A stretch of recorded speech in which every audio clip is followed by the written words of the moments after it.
बिस्मिल्लाहिर्रहमानिर्रहीम नहमदुहु व नुसल्ली अला मुहम्मद रसूलुल्लाह करीम। ये प्रॉब्लम या कुछ एग्ज़ाम्पल एलिमेंट्री सेट थ्योरी से रिलेटेड हैं। Example of sets in roster form, हम लोग जानते हैं रोस्टर फार्म को लिस्टिंग फार्म भी बोलते हैं और टेबुलर फार्म भी बोलते हैं।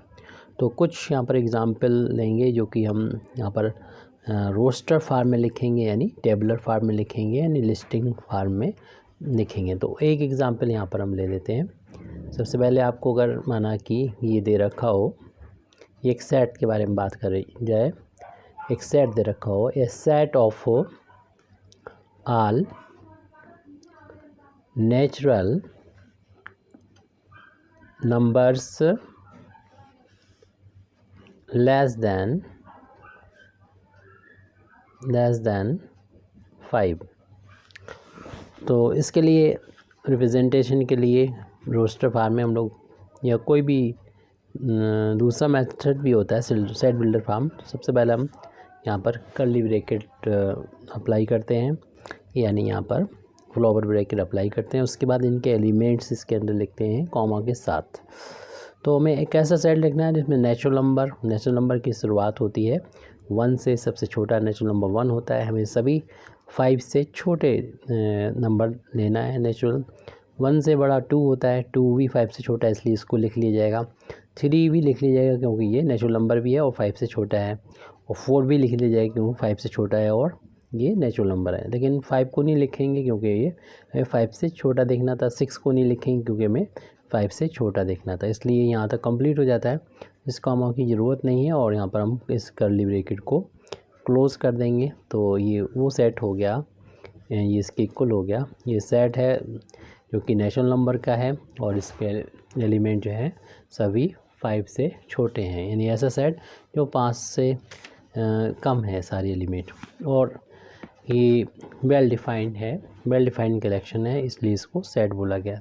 फिलहाल हमें इसका रिप्रेजेंटेशन देखना है रोस्टर फार्म में।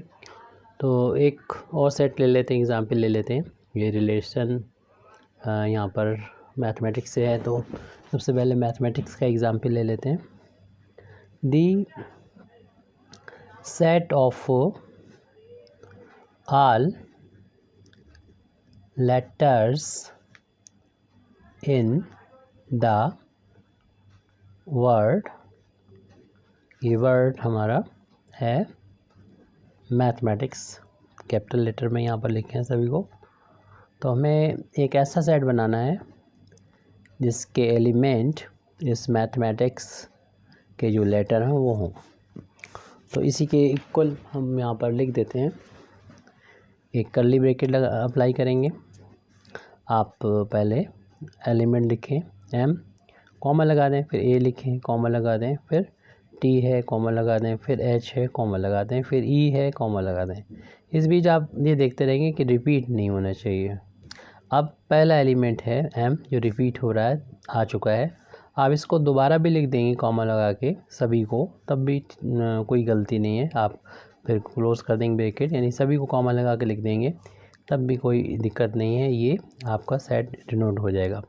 लेकिन जो सेट होता है उसमें रिपीटिशन जो होता है, रिपीटिशन का कोई इफ़ेक्ट नहीं पड़ता है। यानी आप इसको m को दोबारा लिखें या एक ही बार लिखें, तो m को एक बार लिखना ही हमारे लिए काफ़ी है। तो हम क्यों लिखेंगे, m आ चुका है एक बार तो अब नहीं लिखेंगे। अगर कोई लिख भी देता है तो गलती नहीं है। ऐसे a भी आ चुका है तो अब इस a को नहीं लिखेंगे।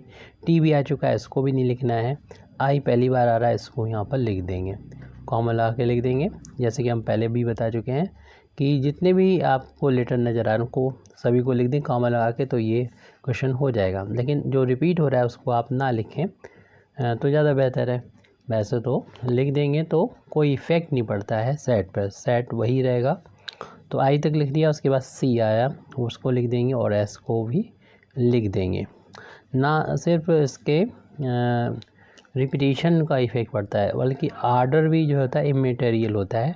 यानी आप एम को लास्ट में बचा दो, सी को शुरू में कर दो, इनको आगे पीछे कर दो तो कोई इफ़ेक्ट नहीं पड़ता है। ये वही सेट रहेगा जिसके बारे में कहा जा रहा है। और भी एग्ज़ाम्पल हम ले सकते हैं, एक वर्ड और ले लेते हैं जो हमारे इस चैनल यानी यूट्यूब चैनल से रिलेटेड है, तो उसी को हम बना देते हैं set. The set of all letters in the word doctor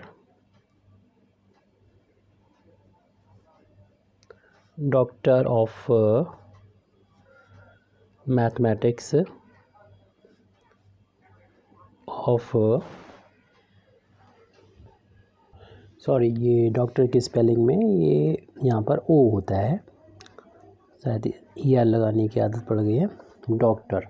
doctor of mathematics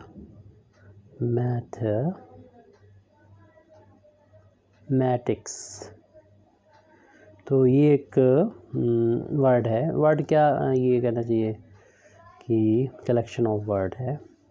तो यहाँ पर एक सेंटेंस है, तो डॉक्टर ऑफ मैथमेटिक्स, इससे बनने वाला जो सेट है वो हम कैसे लिखेंगे।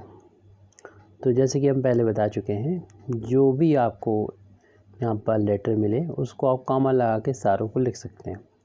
लेकिन जो रिपीट हो रहा है तो आप उसको क्यों लिखेंगे, तो उसको छोड़ देंगे, उसको छोड़ देना चाहिए। जैसे ओ आ गया जो कि पहले आ चुका है तो इसको नहीं लिखेंगे, बाकी आप लिख लेंगे। उसके बाद ऑफ में आ रहा ओ आ चुका है तो इसको नहीं लिखेंगे, एफ नहीं आया तो उसको लिख लेंगे, एम नहीं आया इसको लिख देंगे, ए नहीं आया इसको लिखेंगे। ऐसे फिर मैथमेटिक्स का तो ऊपर यहाँ पर लिखा हुआ है, लेकिन हाँ उनको छोड़ दें जो शुरू में यहाँ पर आ चुके हैं। तो फिर हम लिख लेते हैं मैथ, टी आ चुका है नहीं लिखेंगे, एच नहीं आया इसको लिख लेते हैं, ई लिख लेंगे, और एम आ चुका है नहीं लिखेंगे, ए भी आ चुका है, टी आ चुका है, आई नहीं आया इसको लिख लेंगे, और फिर सी आ चुका है, और एस रह गया उसको लिख लेंगे। इस तरीके से ये यहाँ पर अपना कंप्लीट हो जाता है। तो और भी एग्ज़ाम्पल लिए जा सकते हैं। तो यहाँ पर ये बात क्लियर हो गई। हमें दो बातें यहाँ से क्लियर करना थी।